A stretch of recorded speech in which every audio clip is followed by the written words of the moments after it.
In Seoul's glittering underbelly, where skyscrapers cast shadows over blood-soaked streets, destiny weaves together two impossible souls. Maya Johnson, a sharp-minded American business analyst, arrived in South Korea seeking nothing more than career advancement. Kim Tae-jin, a ruthless syndicate leader controlling Seoul's criminal heartbeat, ruled his empire with calculated precision until one fateful evening shattered his carefully constructed walls. Their encounter sparked something neither could deny. Yet when Maya uncovers the violent truth behind Tae-jin's fortune, she becomes a pawn in a brutal territorial war where affection becomes ammunition. Captured, deceived, pursued through neon-lit streets, Maya must survive not only the crossfire but also her growing feelings for a man drenched in darkness. Tae-jin confronts an unbearable decision: continue his father's blood-stained dynasty, or risk everything for redemption alongside the woman who seizes humanity beneath the monster. Gunfire shatters the night. Trust crumbles like glass. Seoul's pristine facade hides rivers of red. In this realm where betrayal is currency and brutality is gospel, can two damaged hearts create something genuine? Or will the abyss swallow their last chance at salvation? This is Shadows of Seoul, where passion and criminality waltz along a razor's edge, and every decision might seal your fate. Welcome back, friends. This is Prince of Afro-Korean Stories, where passion, danger, and impossible romance intersect. Please keep sharing your ideas for future episodes. And kindly like, share, and subscribe, and activate notifications so you never miss our latest content. The bullets crack split the parking structure's silence, and Maya Johnson slammed against cold pavement, pulse thundering in her throat. Korean voices barked commands somewhere above her position, dripping with menace. She scrambled behind a silver Lexus, her expensive pumps forgotten in her frantic escape. Nothing about this evening had prepared her for combat. Hours earlier, she'd been enjoying premium wine at Seoul's elite gathering. Currently, she crouched in shadows while armed men hunted her. And impossibly, this nightmare traced directly back to him, Kim Tae-jin. His name felt dangerous on her thoughts. She'd sworn never to face him again following that evening 3 weeks prior. The evening beginning with clever conversation and concluding with entangled limbs and feelings too intense to examine. The evening he'd disappeared at sunrise without explanation, abandoning only his scent and a profound emptiness inside her. Yet Seoul specialized in complications, and destiny enjoyed cruel jokes. Another shot rang out. Nearer now.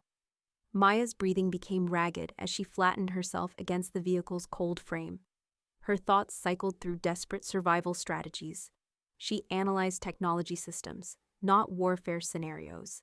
Her expertise included spreadsheets and algorithms, not whatever horror was unfolding. Then his voice cut through the madness like a sword through fabric. Touch her and I'll dismantle your entire operation piece by piece. Tae-jin's words carried frost and rage, each syllable precise and deadly. Maya peered past the Lexus and spotted him framed in the garage opening, 3 suited men flanking him. Even under the brutal overhead lights, he appeared sculpted from stone and danger. His custom suit remained flawless, his stance casual, yet his eyes, those eyes that had studied her so intensely weeks ago, now burned with killing intent. Kim Tae-jin, another voice rang out, dripping with mockery. How predictable. The feared crime boss reduced to nothing by some foreign girl. Maya recognized that speaker. Lee Jun-ho, the man who'd trapped her at the party earlier, who'd hissed warnings about Tae-jin while his associates blocked her escape routes. She'd assumed it was simple intimidation. She'd been catastrophically mistaken. Release her, Lee. This remains between you and me. Tae-jin advanced, and Maya noticed something metallic in his grip. A weapon held with practiced ease. That's your mistake, Lee answered. You involved her when you started losing focus. Your old man would weep with shame, the legendary Chairman Kim's heir, compromised by a pretty stranger. Maya's heartbeat roared in her skull. She needed to strategize, to move, to accomplish something beyond cowering like hunted game. Her vision swept the structure, seeking exits, weapons, options. Her fingers found a heavy wrench resting against nearby concrete. My father, Tae-jin stated, his tone dropping to something lethally calm. Understood that strength means nothing without discipline. And presently, I'm disciplining my impulse to execute you where you stand. Don't challenge my restraint. The atmosphere stretched taut, ready to shatter. Maya clutched the wrench harder, her mind measuring distances and possibilities. She'd completed self-defense training in Chicago, but this was reality, and these men traded in death like commodities. Then chaos erupted completely. Lee's soldiers initiated fire, and Taijin's crew responded in a brutal orchestra that destroyed the structure's eerie quiet. Maya dropped flat, shielding her head as projectiles ricocheted off steel and stone. She heard Taijin barking instructions in Korean, heard pounding footsteps, heard her own panicked gasps. Fingers seized her leg and she twisted, swinging the wrench with desperate force. It struck something solid, producing a pained grunt. She clambered upright, running low toward Taijin's last position. Powerful hands caught her, and she struck again before recognizing his features. "Stop! It's me," Taijin said, dragging her behind a support column. His palm touched her cheek, checking for wounds. "Did they hurt you?" "No, I'm what is happening." Maya's voice trembled with shock and fury. "You're genuinely a gangster. Sandra mentioned it was gossip. But you actually run?" "Correct." His acknowledgement was blunt, absolute. "And we're departing, immediately." He grasped her wrist and pulled her toward a secondary exit, his frame protecting hers. Behind them, the firefight raged, but Taijin navigated with the assurance of someone who'd planned this pandemonium. They exploded through a steel door into a stairwell, and he practically hauled her upward several flights before they emerged onto Seoul's neon-drenched avenues. A black Range Rover screeched beside them. The operator was the man Maya had observed with Taijin during consultations. Sung-ho, his aide, or whatever his actual role was. "Enter now," Sung-ho commanded. Maya paused for half a breath before Taijin hoisted her into the vehicle and followed. The Range Rover tore from the curb, and she finally permitted herself to absorb what had transpired. "You manipulated me," she declared, her tone frigid. "That evening, everything. You knew my identity." Taijin's expression tightened. "No, that evening was," he halted, dragging fingers through his immaculately styled hair, disrupting it for the first time in her memory. "That evening was authentic. Everything else followed after.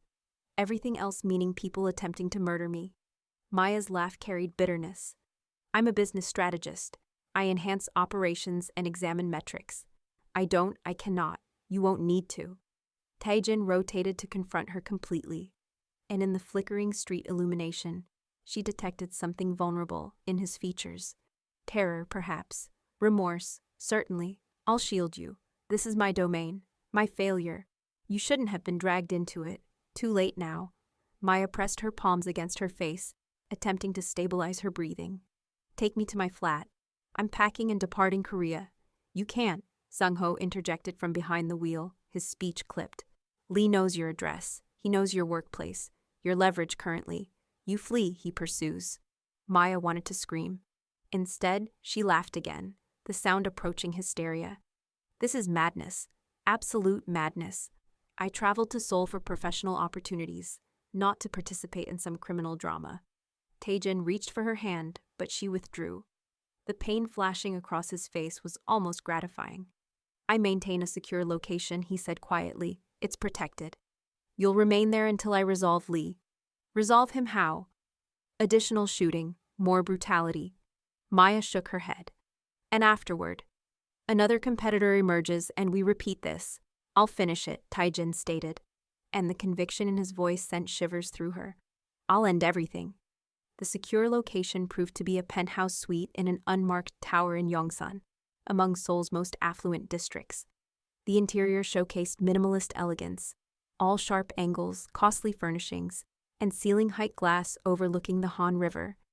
Under different circumstances, Maya might have valued the panorama. Presently, it resembled a luxurious prison. Sung-ho inspected the suite with the professional thoroughness while Taijin stood beside the windows, his mobile pressed to his ear, delivering rapid Korean. Maya collapsed onto a leather couch, her body finally acknowledging the evening's trauma. Her hands shook. Her clothing was damaged. She was confident bruises were forming on her limbs from striking pavement. "Secure," Sung-ho declared. "I'll station guards outside. Boss, we must discuss strategy." Later, Taejin's voice carried sharpness. He terminated his call and faced Sung-ho. "Leave us momentarily." Sung-ho's expression clearly broadcast his disapproval, but he departed, shutting the door with intentional force. The silence expanded between them, dense and complicated. "Why me?" Maya finally questioned. "Among everyone in Seoul, why did you?" She couldn't complete the inquiry. Taejin approached the bar and poured 2 whiskeys. He extended one, and she accepted it, their fingers grazing briefly. The contact generated an unwanted spark through her. "Because you didn't fear me," he said, settling into the chair opposite her. "That evening at the gathering, you regarded me like I was simply human. Not a Kim, not this," he gestured vaguely, "not everything else. If I'd understood what this was, I would have fled immediately. Would you truly?" His eyes captured hers. "And curse him," her breath hitched. Maya sipped her whiskey, using the burn to anchor herself. "Tell me everything, complete truth. If I'm endangering my life, I deserve understanding why." Taejin reclined and momentarily appeared depleted. The polished exterior fractured, exposing something more vulnerable underneath. "My father constructed an empire," he commenced. "Legitimate enterprises on the surface. Property, entertainment, technology. Underground, he commanded half of Seoul's criminal infrastructure. Narcotics, armaments, extortion schemes. During my youth, I believed it represented power, respect. When I finally comprehended what it truly was, I was too entrenched to escape.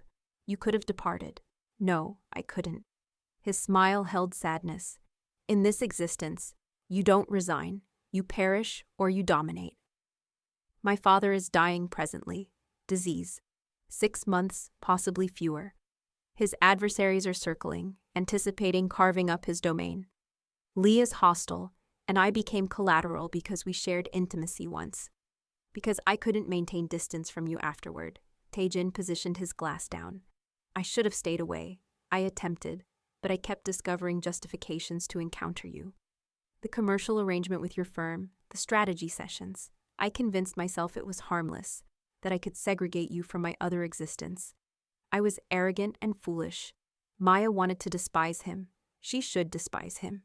Yet the raw honesty in his speech, the self-disgust, complicated everything. Lee had me monitored," she stated. "Correct?" He observed us together. "Correct. And he recognized an opening. Capture you, damage me, demonstrate I'm vulnerable. In our realm, emotional, connections represent weaknesses."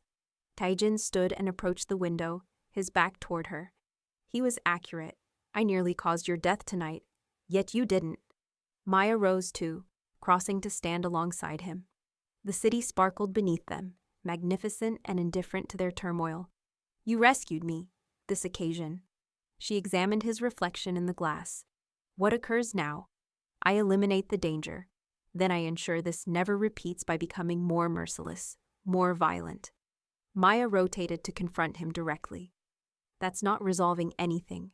That's merely perpetuating the cycle." "I understand." Taejin's voice was rough. "I've understood for years. Every choice I make darkens my hands further. Every adversary I destroy generates 3 additional. It's perpetual, and I'm imprisoned in it. Then escape." He laughed, a vacant sound. "It's not that straightforward. Make it straightforward." Maya seized his arm, compelling him to regard her.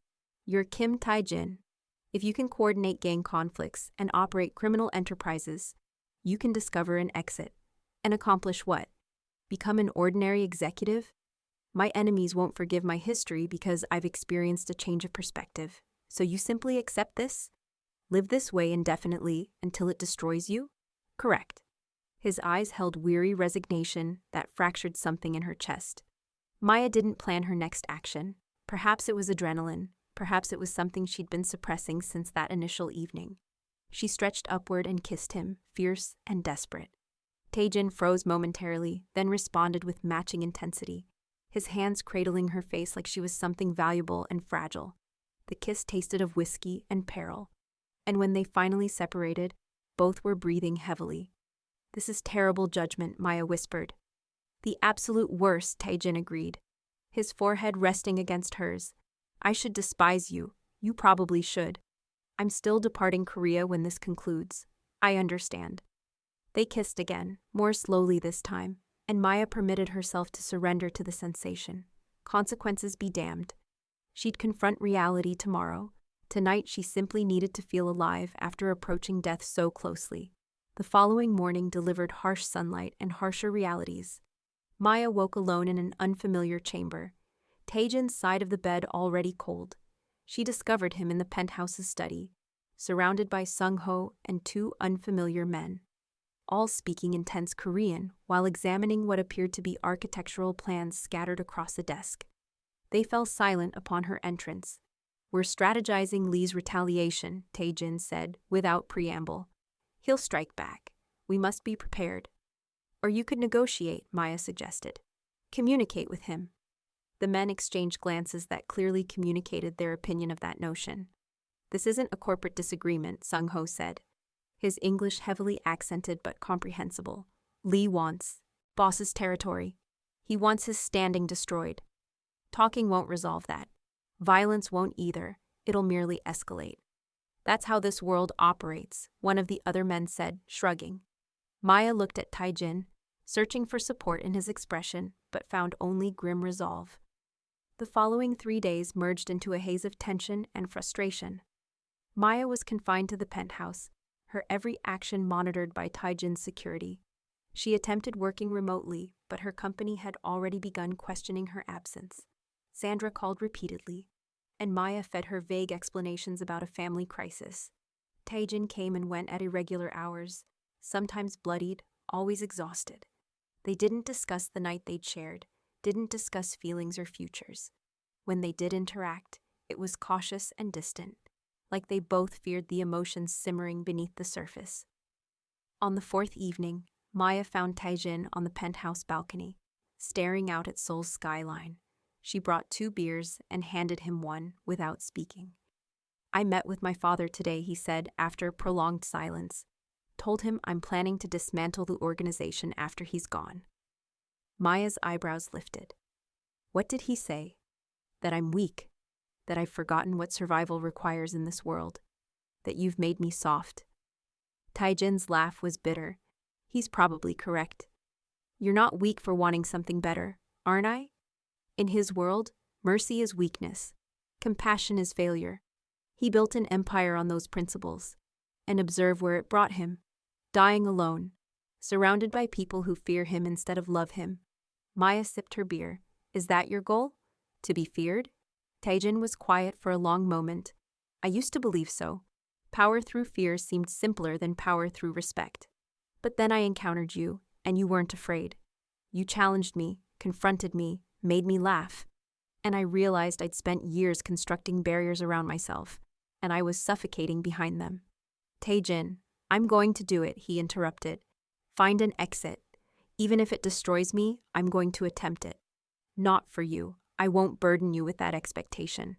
But for myself, because you reminded me there's supposed to be more to existence than survival and violence." Maya set down her beer and moved closer, taking his hand. "Then let me assist. I'm skilled at problem solving. That's literally my profession. This isn't a workflow optimization. No, but every problem has a solution if you're creative enough. Your father's dying, correct? That means transition. Instead of his officers fighting over territory, what if you sold everything, liquidated the criminal assets, invested in legitimate businesses, paid restitution to people your family harmed? Make it financially advantageous for everyone to let you walk away." Taejin stared at her. "That's actually feasible. Dangerous, but feasible."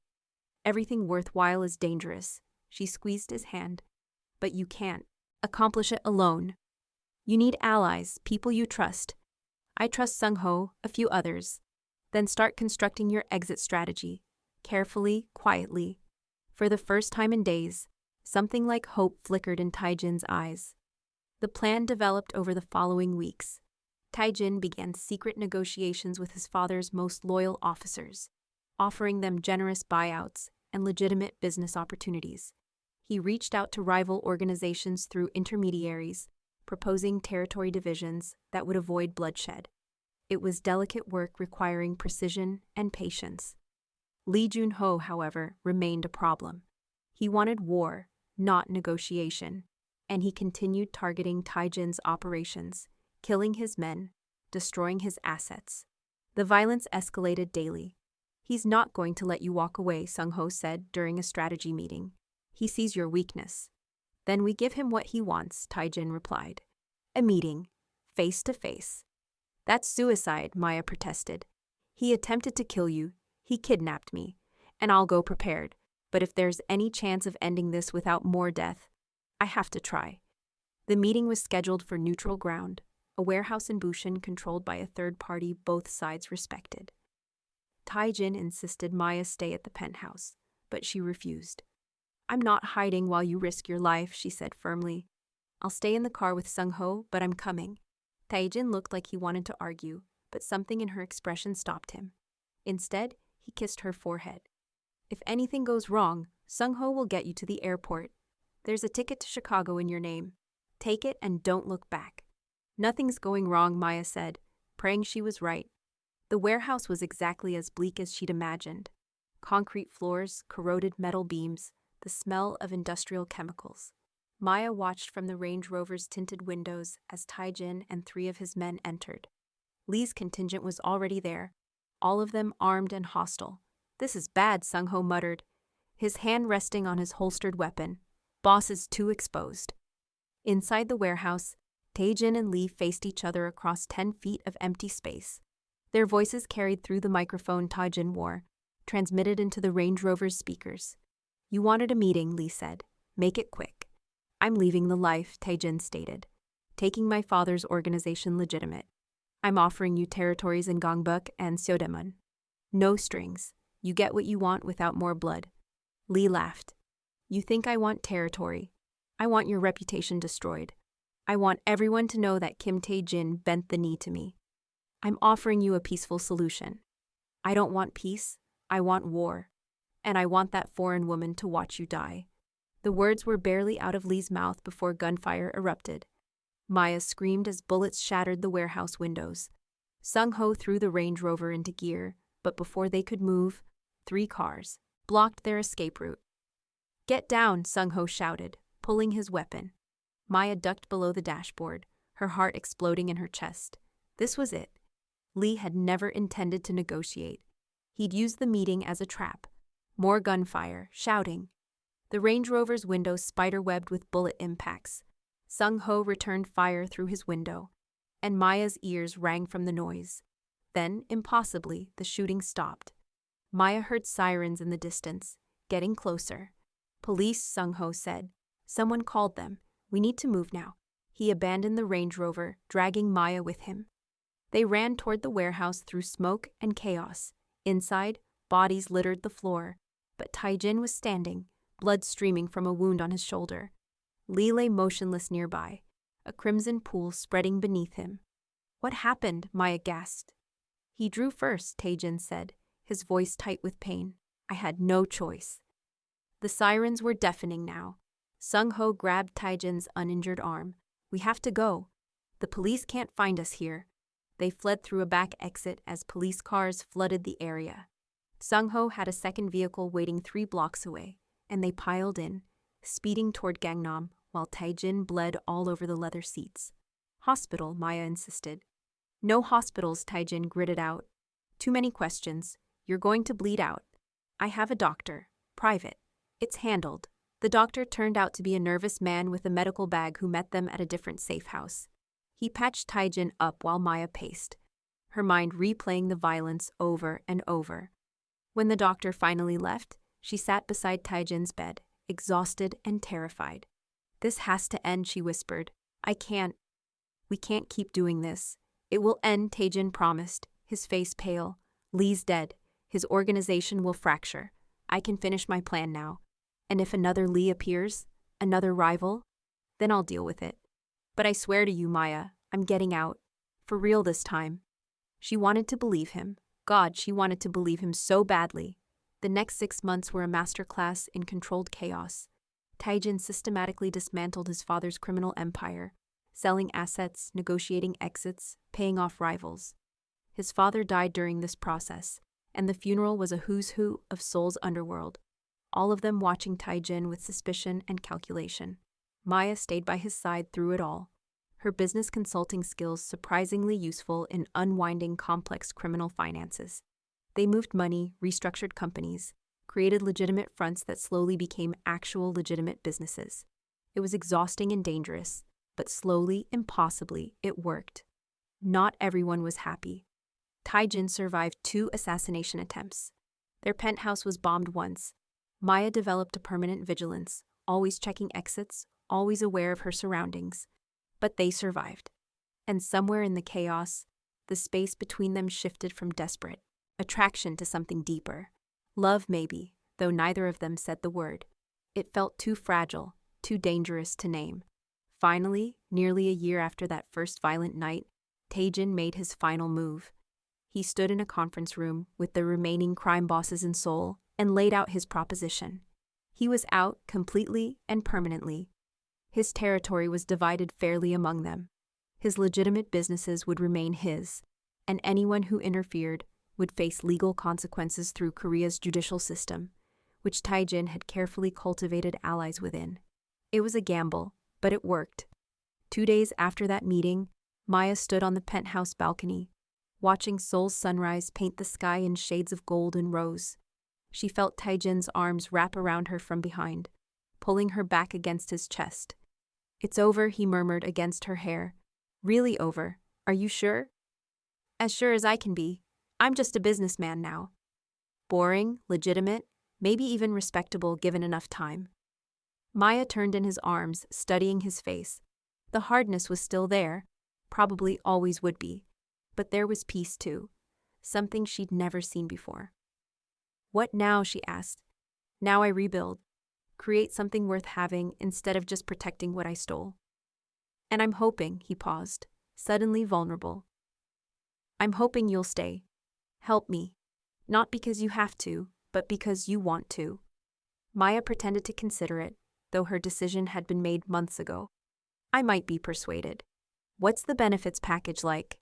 Tae-jin smiled, genuine and warm.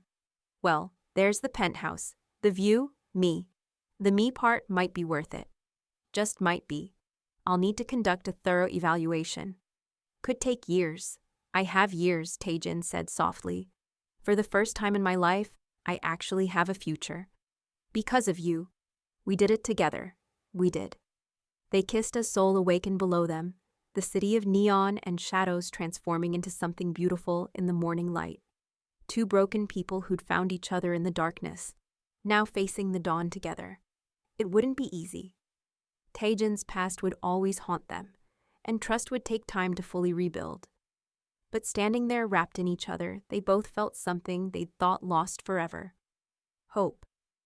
We've reached the conclusion of our compelling African-Korean story. If you've made it this far in our story, thank you for joining Maya and Tae-jin on their journey from violence to redemption. If this story moved you, hit that like button and subscribe for more incredible true stories that prove love can heal the deepest wounds. Share this with someone who needs to believe in second chances. Your support means everything to me. Comment below and tell us what you thought. Would you have stayed with Tae-jin? Could love really change someone so deeply embedded in darkness? We want to hear your thoughts.